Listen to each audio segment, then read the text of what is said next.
All right, guys, so now we're going to look at tables, graphs, and the quotient rule. So just remember that the quotient rule is is low d high minus high d low divided by low squared. So just keeping that in mind as you go through here. And so let's look here. We have P of X is going to be F of X divided by G of X, and R prime of X is going to be sine divided by G of X. So we want to find P of 5. So I know that P of X, so I'm going to start there. So P of X is F of X divided by G of X. And then I'm going to find P prime of X. So P prime of X is going to be low, so G of X, D high, so times F prime of X, minus high, F of X, D low, G prime of X, divided by G of X squared. So given our F of X and G of X, so I need to find G of X at 5. So that's just the functional value at 5. That's going to be 5 there, okay? I also know that the slope of that, so G prime at that point, G prime at 5 is going to be 1, because the slope of that tangent line is going to be the slope of that. It's just a linear function, or a linear. It's not a linear function, but it's a line there. So it's going to be the slope G prime there is going to be 1, and then I'm going to have F of 5. I need to know is going to be negative 3.5. I know that is not, that's kind of, you're not quite sure, but that's because our slope is negative 1/2 there. So that's going to be negative, so F of 5 is negative 5, and then F prime at 5 is going to be negative 1/2. So remember, when we look at the slope of a linear or of a line, the slope of the tangent line is just the slope of that line. So when I look here, I'm going to look at P prime of 5. That's going to be G of 5 times F prime of 5 minus F of 5, G prime of 5, divided by G of 5, whatever that value is, squared. So now let's start plugging in. So G of 5 is 5. F prime of 5 is negative 1/2. And then so I have this is going to be minus F of 5, which we found out to be negative 3.5. Or you could write that as a fraction if you wanted to. And then G prime of 5 is going to be 1 times 1 there. And then all divided by G of 5, which is 5. So that's going to be 5 squared. So then plugging and then just simplifying from here, you end up with 1 over 25. So that is P prime at 5. Now we're going to find R prime at 0. So R of X, remember, is sine X over F of X. So R prime of X, I'm going to go ahead and do R prime of 0 and plug in the zeros. So I'm going to have low, which is F of 0, D high, so the derivative of sine is going to be cosine of 0, minus the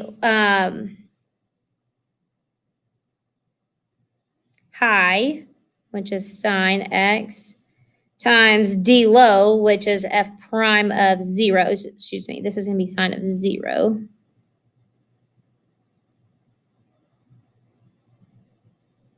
F prime of 0.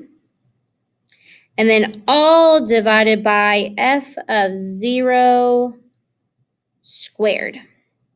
So f of 0 is down here at -5. So this is going to be -5. And then the cosine of 0 is 1. So -5 times 1, which is -5. And then minus the sine of 0 is 0 times f prime of 0, which it really doesn't even matter because that's just going to be 0. So that's another reason why I'm sure why that is there. So I'm just going to say minus 0 divided by f of 0, which is -5 squared. So I end up with -5 over 25, which ends up being -1 over 5. Just reducing there. So the reason why I didn't plug in f prime at 0 was because it didn't matter what happened because sine of 0 is 0. So 0 times anything is going to be 0. So that I didn't have to worry about f of 0. I mean f prime of 0, excuse me. So I was looking at a graph. Now let's look at a table. So if p of x is equal to g of x divided by f of x, what is p prime of 4? So p prime of x, let's go ahead and do p prime of, let's go ahead and do p prime of 4.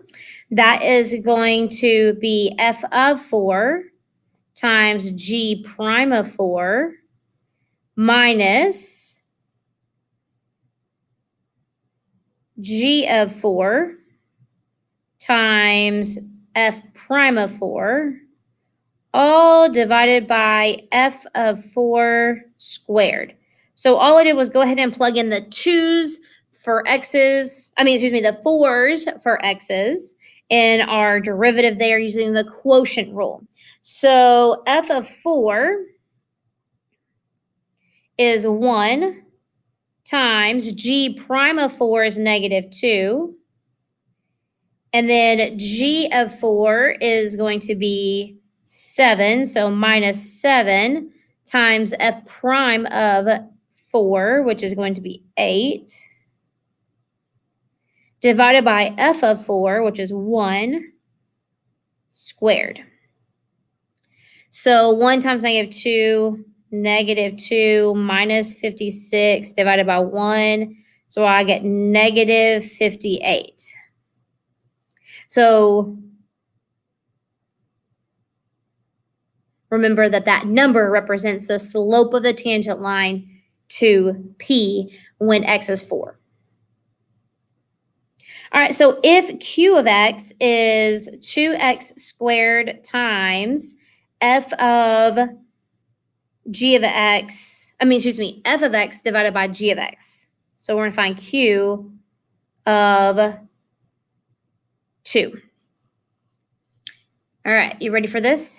So we have a quotient rule and a product rule. All right, so product rule and quotient rule all put together. So basically what I have is I have a function here and then I have a whole function here. So remember that the product rule says, so I'm just going to go ahead and go with Q of x because it's going to be a lot to plug in. So the product rule says I'm going to take the derivative of the first, which is going to be 4x, times the second, just left like it is, f of x over g of x. And I'm going to add that to the first, which is 2x. I'm going to write that in a different color. 2x squared times the derivative of the second, which is going to be where my quotient rule comes into play. So I'm going to take, it's going to be low to high. So g of x times f prime of x minus high, which is f of x, d low times g of x, all divided by low squared. So g of x squared. So now to find q prime of 2, I'm going to have to plug in 2 for x. So Q prime of 2 is going to be equal to 4 times 2 times f of 2, which is 2, divided by g of 2, which is negative 1, plus 2 times 2 squared times g of 2, which is negative 1, times f prime of 2, which is 0, minus f of 2, which is 2, times g prime of 2, which is negative 1, all divided by g of 2, negative 1, squared. So after simplifying, we have the red piece I put together, and that is going to make 16, and then the blue piece put together makes 16 as well. So then adding together, we get 32. So g prime of 2 is 32. So if this question were, is it increasing or decreasing from this information, you would be able to determine if that it was increasing. So if Q of X would be increasing. I know a lot of stuff to kind of start tying together. All right, so now we have the same table, and we're going to find the equation of the line that's tangent to V of X, which is 3x over g of x when x is equal to 3. So we're going to find the line that's tangent. So we're going to have an equation at the end. It's not just asking for the slope. So let's go ahead and find v prime of x. Remember, that's going to, or v prime of 3. Let's go ahead and find that. Excuse me. Okay. So we're going to go ahead and start off with finding v prime of x. So I'm going to take the low g of x, d high, which is just 3, minus high, which is 3x, times d low, which is the derivative of the bottom, which is g prime of x, divided by g of x squared. So now let's go ahead and plug in my 3.